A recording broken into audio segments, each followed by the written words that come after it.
आणि आता पुणे जिल्ह्यातल्या आपण टॉप 9 बातम्या बघूयात। पुण्याच्या मुळशीत अजित पवार गटाकडून बैठकीचं आयोजन। बैठकीत बूथ कमिटी, बूथ रचना, आगामी महिला मेळाव्याच्या नियोजनासह विविध स्थानिक समस्यांवर चर्चा। पुणे जिल्ह्यात आढळल्यात 2.5 लाख कुणबी नोंदी। नोंदणी आणि मुद्रांक शुल्क विभागाकडे 3600 नोंदी। सावित्रीबाई फुले पुणे विद्यापीठातील प्राध्यापक भरती प्रक्रिया लांबणीवर।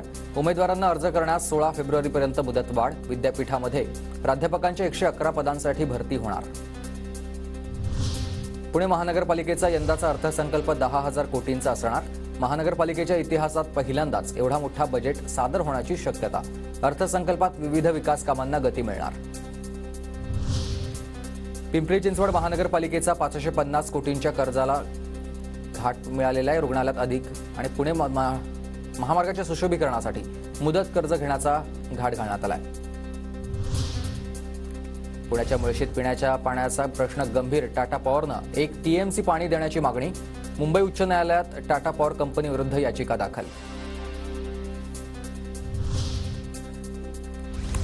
पुण्याच्या मुळशीतील कोंढावळे गावच्या भावा बहिणीची नॅशनल सॅम्बो चॅम्पियन स्पर्धेत चमकदार कामगिरी।